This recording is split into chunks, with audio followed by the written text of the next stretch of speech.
The brutal war launched recently by the Israeli apartheid regime against Palestinians in the besieged Gaza Strip galvanized African people who raised their voices in support of the oppressed people of Palestine. Numerous demonstrations were held across Africa to express solidarity with Palestinians and to condemn Israeli atrocities. South Africa's ruling African National Congress Youth League convener explains here on why they came out to express solidarity with Palestinians. Let's take a listen. As the ANC Youth League to pledge solidarity with the people of Palestine who have for decades been oppressed by the apartheid state of Israel, there is no difference in the manner in which the Israeli state is acting versus the manner in which the apartheid state used to act. Their latest attack on people who are praying is absolutely atrocious. Hello and welcome to this week's edition of Africa Today, which is focusing on Africa's support for Palestinians in Gaza who endured 12 days of heavy bombardment by the Israeli apartheid regime. African people have experienced colonialism, apartheid, racism and discrimination perpetrated by Western countries, which currently support the Israeli regime, and therefore they have a natural affinity with Palestinians. So please join us as our experts analyze this affinity and other related issues. And don't forget to send us your views through our social media pages as you watch our show today. Africa slams Israeli apartheid crimes against Palestinians. The Israeli apartheid regime launched a bloody bombing campaign on Gaza on the 10th of May after harassing Palestinians in Jerusalem al-Quds and attempts to steal their lands in the Sheikh Jarrah neighborhood of the city. The occupying regime announced a unilateral ceasefire on the 21st of May. Atrocities perpetrated by the Israeli regime during this war, especially the killing of innocent women and children, ignited worldwide demonstrations, including spontaneous protest rallies in Africa.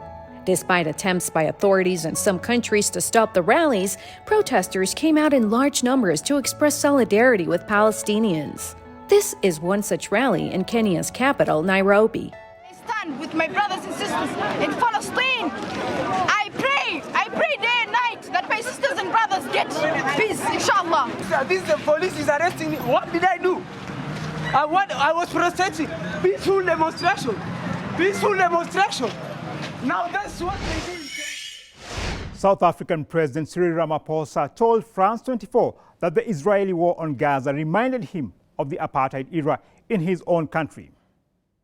The images that we've been seeing of people being prevented to move around, of their homes being destroyed, of people being driven out of their homes before they are bombed, of the Israeli soldiers manhandling people, brings back very terrible memories of our own history under apartheid, when people were moved, forcibly moved from their homes, which they'd occupied for generations, when their homes were destroyed.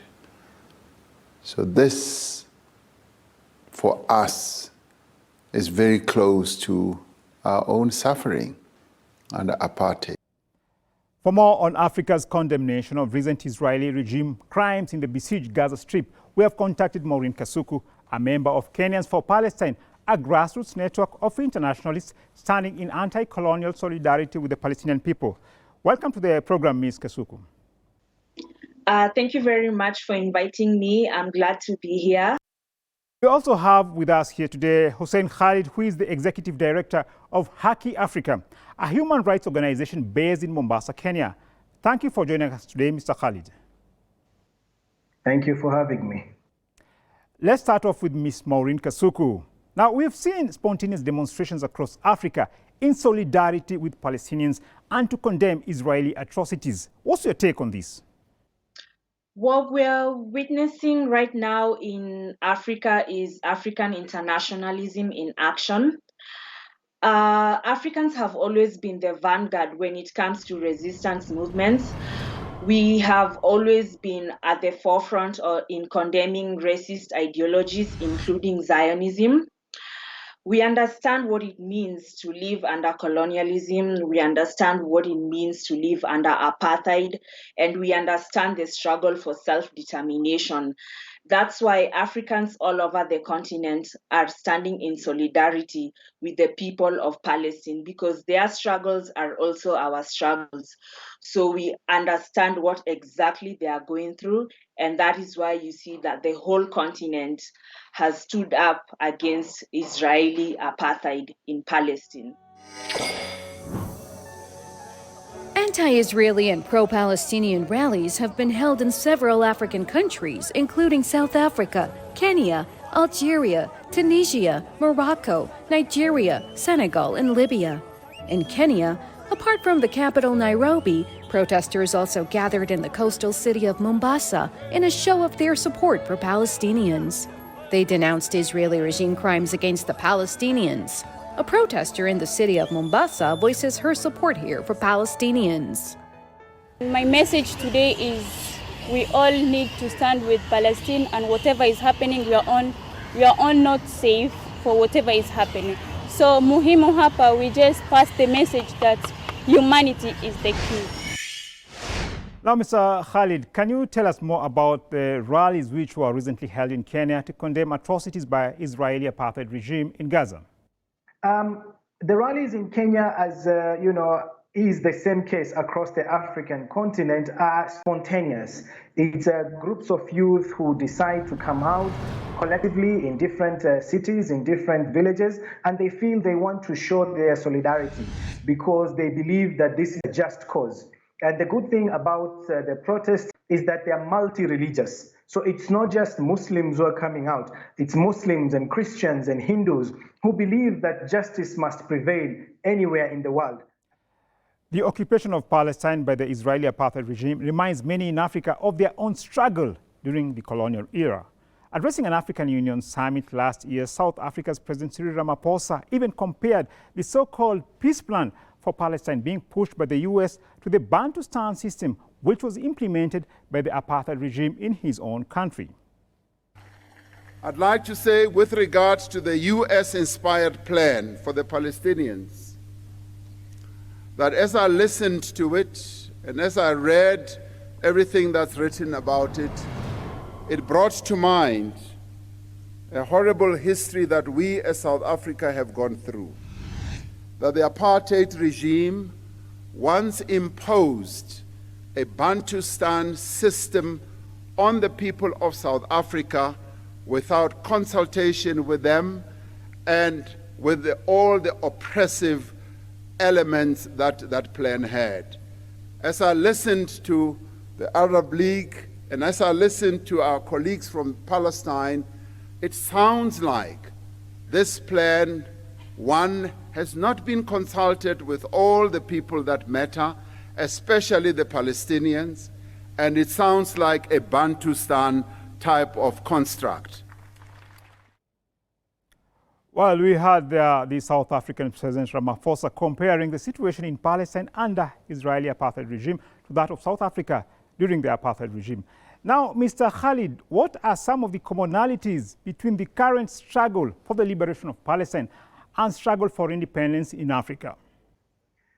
I believe in Africa, we have gone through a similar experience. Many years back, decades ago, our forefathers fought for the freedom of our countries. And so seeing the same thing happening in Palestine, I believe we can draw parallels with what we went through.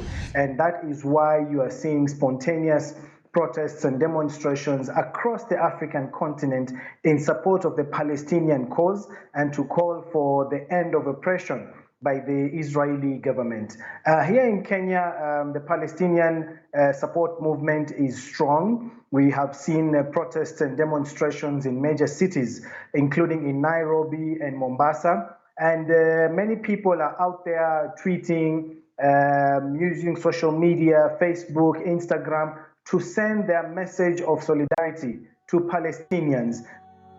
The African Union Commission chairperson Musa Faki Mohammed has strongly condemned the Israeli regime forces' violent attacks against worshippers in the Al-Aqsa Mosque and bombing of the Gaza Strip. Mohammed reiterated the continued AU support for the Palestinian people in their legitimate quest for an independent and sovereign state. Now, Maureen, African Union has condemned Israeli regime atrocities in Palestine. Now, is condemnation enough? And what further action do you think should be taken by the AU in support of Palestine? I don't think condemnation is enough because often these African governments offer lip service to the people of Palestine, but then continue to maintain cozy relationships with Israel. They purchase weapons from Israel, they purchase surveillance material from Israel, and these weapons and these cyber espionage tools are meant, to maintain repressive regimes in Africa. So they give money to the Israeli regime, and this money is used to strengthen the Israeli regime in occupied Palestine. So condemnation is not enough. I think African governments should cut bilateral ties with Israel. Well, it remains to be seen if African countries will listen to the people and take tangible action in boycotting the apartheid regime in Israel. Kenya, Niger, and Tunisia are three African countries that are currently non-permanent members of the United Nations Security Council. Citizens of these countries expect their countries to take a firm stand in condemning Israeli atrocities in Gaza. Now, Mr. Khalid, what role can these African countries, which are members of the UN Security Council, play in support of Palestinians? I believe that my country, Kenya, together with Nigeria and Tunisia, who are presently non-permanent members of the UN Security Council, can do much more to ensure Palestinian people live in peace. As African countries who have gone through colonial rule for many years, I believe that Kenya, Nigeria, and Tunisia should push the United Nations to send a peacekeeping mission in Palestine to ensure that no more rights or violations of any kind of Palestinians continues unabated. We believe that as African countries, we can make a bigger voice, we can have a bigger voice in what is happening in Palestine, and we can demand for accountability by the Israeli troops. Thanks a lot for that, Mr. Khalid, and I'm sure you meant there Niger and not Nigeria. Now, we'll take a short break, and when we come back, we'll continue with our discussion on how African people have come out massively to condemn Israeli regime atrocities in Gaza.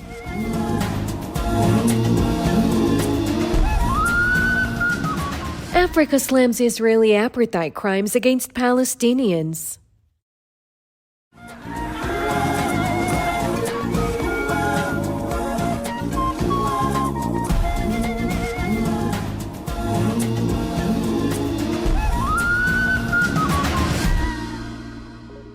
Now, in a country like Morocco, despite the kingdom's move to normalize ties with the Israeli apartheid regime, the masses are clearly with the oppressed nation of Palestine. Now, what message does this send to the monarchy in this North African state?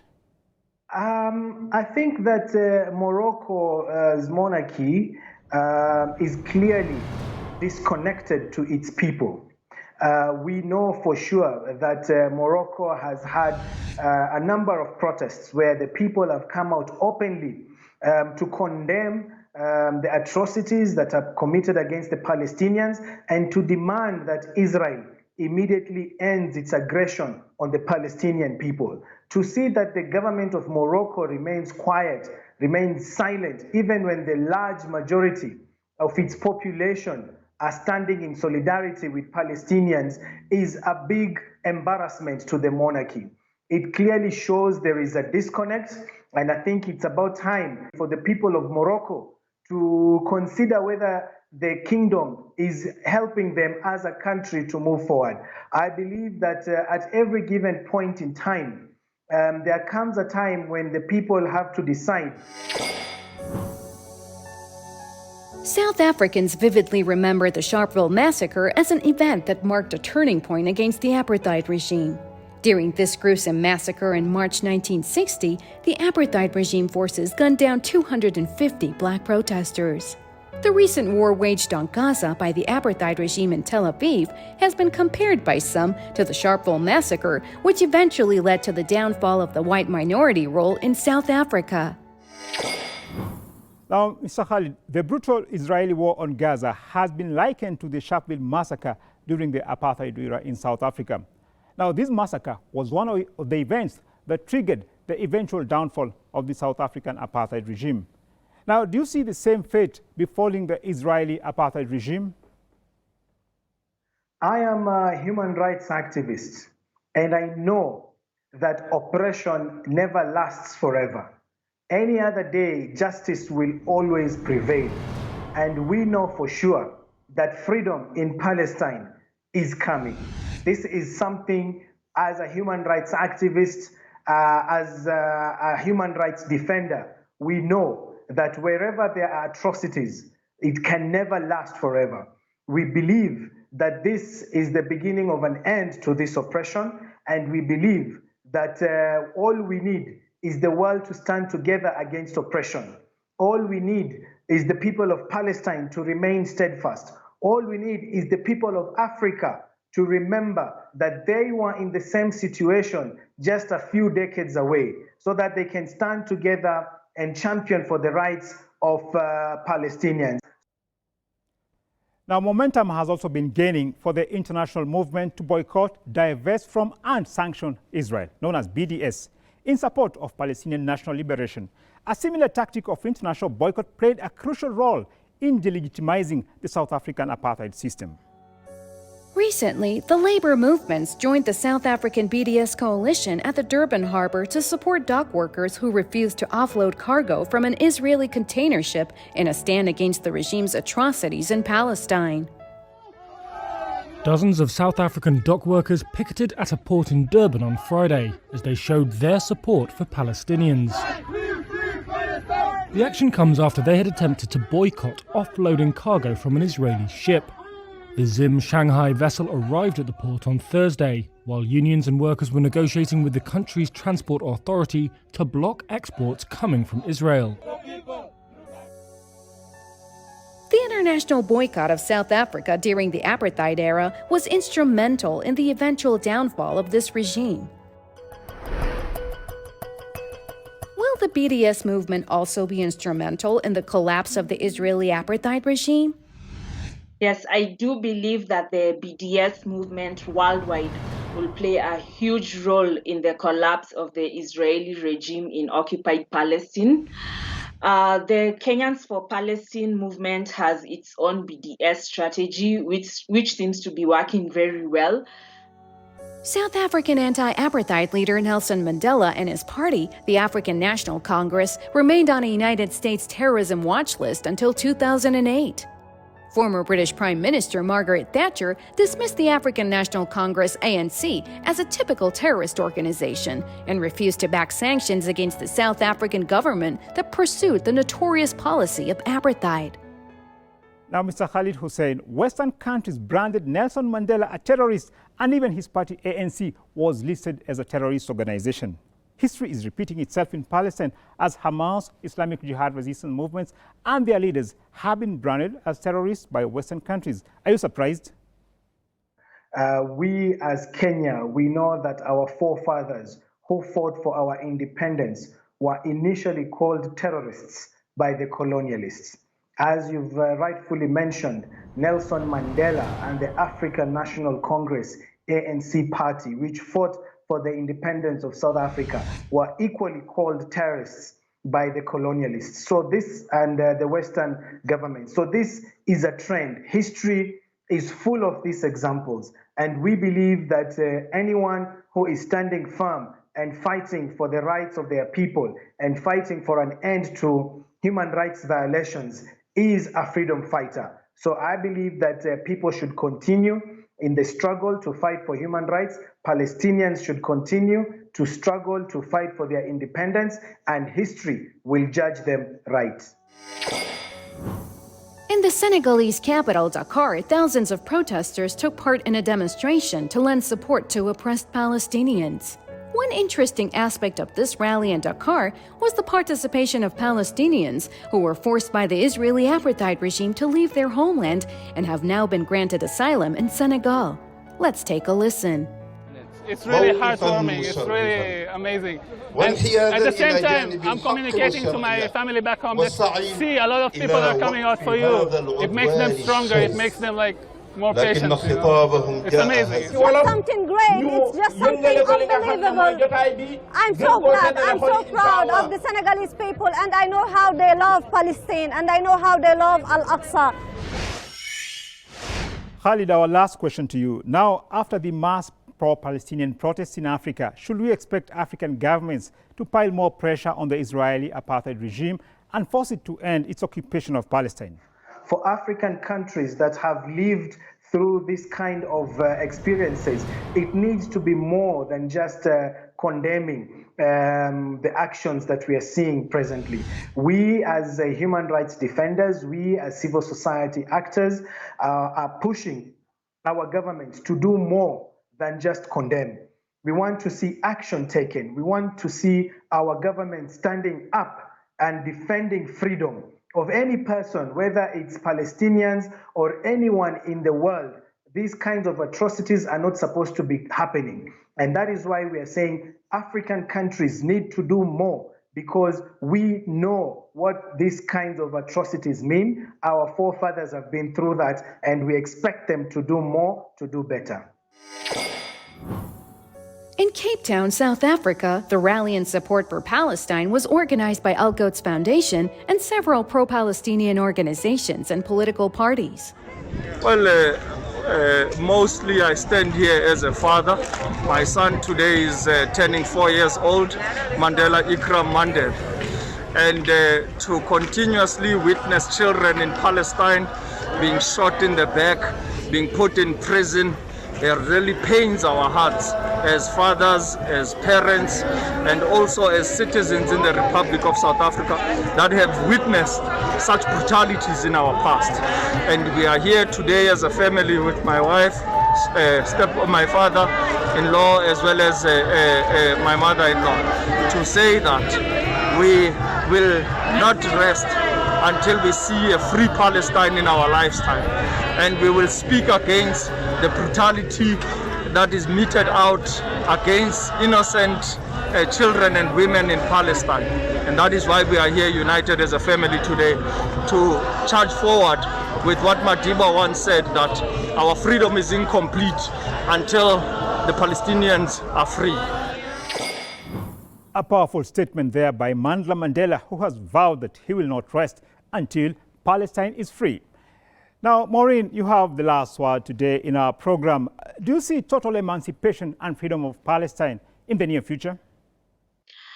I just want to urge all Africans at home and abroad to stand in solidarity with the people of Palestine, because their struggles are our struggles too. This is African internationalism at play.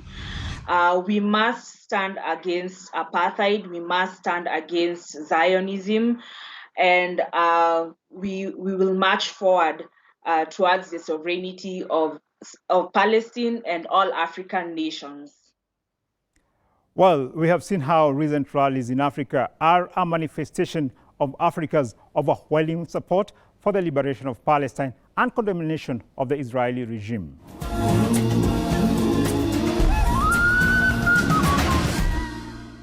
Well, and that wraps it up for this edition of Africa Today. As always, it was great having you, and don't forget to drop us a line through our social media handle. Thanks a lot for watching, and goodbye for now.